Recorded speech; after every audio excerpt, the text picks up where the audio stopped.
దేశ అభివృద్ధికి బాబు జగజీవన్ రామ్ ఎంతో కృషి చేశారని జిల్లా కలెక్టర్ రాహుల్ శర్మ, ఎమ్మెల్యే గంటా సత్యనారాయణరావు అన్నారు. భూపాలపల్లి జిల్లా కలెక్టరేట్లో మాజీ ఉప ప్రధాని బాబు జగజీవన్ రామ్ 118వ జయంతి సందర్భంగా పూలమాల వేసి నివాళులర్పించారు. అనంతరం వారు మాట్లాడుతూ మొదటిసారి అంటరానితనం అణిచివేతకు గురైన దళితుల పక్షాన నిలబడి కుల వివక్షపై ఆగ్రహించిన తొలి నాయకులు బాబు జగజీవన్ రామ్ అని అన్నారు.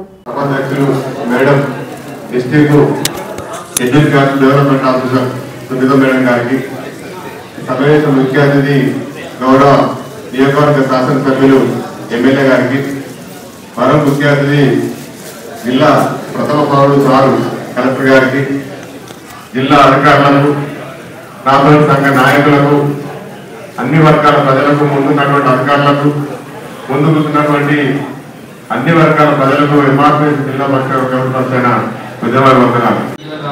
జయంతి సందర్భంగా మనం ఆయనకు గౌరవించడానికి ఈరోజు ఈ సమావేశంలో మనం ఏర్పాటు చేస్తున్నాం.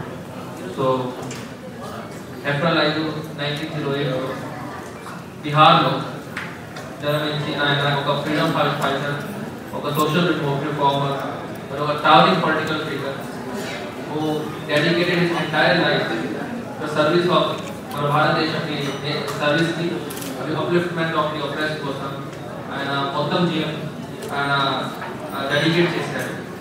సో బాబు జగజీవన్ రామ్ భారతదేశం ఒక స్వతంత్ర పోరాటం కూడా చేశారు. So is also freedom fighter. 1947 ముందు ఆయన క్యాబినెట్, అది బిఫోర్ 1947 మన క్యాబినెట్లో కూడా ఈ వాజ్ దేర్. సో ఆయన ఒక strong advocate for social justice, equality and also right of Dalit and backward classes. Similarly 1971 లో కూడా ఇండియా పాకిస్తాన్ వార్ లో కూడా బాబు జగజీవన్ రామ్ గారు ఈ దేశం స్వతంత్రం కొరకు పోరాడినటువంటి వ్యక్తి. స్వతంత్ర సమరయోధునిగా కాకుండా అనేక క్యాబినెట్లో డాక్టర్ బాబాసాహెబ్ అంబేద్కర్ రాసినటువంటి రాజ్యాంగంలో కూడా ఒక సభ్యునిగా, కార్మిక శాఖగా, రైల్వే శాఖగా, అగ్రికల్చర్ మినిస్టర్గా వివిధ శాఖల్లో 40 సంవత్సరాల నుంచి పార్లమెంటరీగా, ఒకసారి గెలిచి రెండవసారి తడబడాయిస్తా అంటాం. వరుసగా 40 సంవత్సరాలు పార్లమెంట్లో సభ్యునిగా కొనసాగుతూ అనేక శాఖలు కేంద్రంలో ఆ శాఖకే వన్నెదిచ్చినటువంటి గొప్ప మహనీయుడు బాబు జగజీవన్ రామ్ గారు. బడుగుల కొరకు, బలహీన వర్గాల కొరకు, పేదల అభ్యున్నతి కొరకు అనేక చట్టాలు తీసుకొచ్చినటువంటి వ్యక్తి బాబు జగజీవన్ రామ్ గారు. వారి ఆశయ సాధనలో మరి నడవాలనేటువంటి ఉద్దేశం, వారి ఆశయాలను, వారి సిద్ధాంతాలను రాష్ట్ర కేంద్ర ప్రభుత్వాలు తీసుకొని నడవవలసినటువంటి అవసరం ఉంది. తప్పకుండా గౌరవనీయులు రాష్ట్ర ముఖ్యమంత్రి గారు ఏదైతే భారతదేశంలో మొట్టమొదటిగా 96 కులాలతో కలిగినటువంటి బీసీలకు చట్టబద్ధత కావాలని, ఈరోజు 42% రిజర్వేషన్ కావాలని అసెంబ్లీలో తీర్మానం చేసి కేంద్ర ప్రభుత్వానికి పంపి, నిన్న కేంద్ర ప్రభుత్వం వద్ద కూడా ఢిల్లీలో ధర్నాలు కూడా నిర్వహించి కేంద్ర ప్రభుత్వం మీద ఒత్తిడి తీసుకురావడమే కాకుండా, ఈరోజు నేను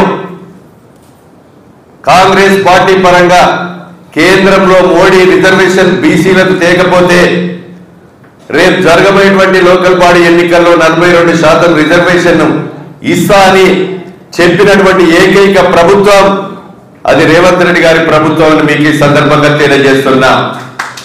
అంతేకాదు 59 కులాలతో కలిగినటువంటి ఎస్సీ కులాలకు సుప్రీంకోర్టు జడ్జిమెంట్ను వచ్చిన 40 నిమిషాల్లోనే అసెంబ్లీలో అడుగుపెట్టి మేము తీర్మానాన్ని స్వాగతిస్తున్నాం. ఆ తీర్మానం, సుప్రీంకోర్టు తీర్మానం ప్రకారంగా మేము రిజర్వేషన్లు అమలు చేస్తామని చెప్పి ఆ రోజే ప్రకటించి మొన్న బడ్జెట్ సమావేశాల్లో చట్టబద్ధత తెచ్చి ఈరోజు మరి భారతదేశ చరిత్రలో సుప్రీంకోర్టు ఇచ్చినటువంటి తీర్పుకు ఒక్క 1% కూడా డీవియేషన్ కాకుండా అమలు చేసినటువంటి ప్రభుత్వం కాంగ్రెస్ ప్రభుత్వం, రేవంత్ రెడ్డి గారు ముఖ్యమంత్రి అని మీకు ఈ సందర్భంగా నేను తెలియజేస్తున్నాను.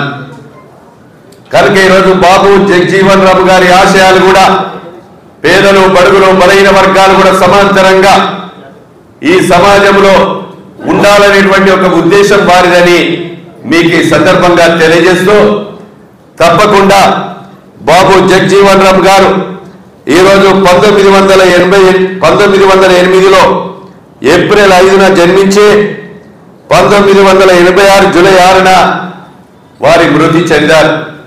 మృతి చెందిన భారతదేశ చరిత్రలో జగజీవన్ రామ్ గారి ఆశయాలు, వారి సిద్ధాంతాలు, వారు చేసినటువంటి చట్టాలు భారతదేశంలో ప్రతి ఒక్కరి మదిలో ఉందని మీకు ఈ సందర్భంగా నేను తెలియజేస్తున్నాను.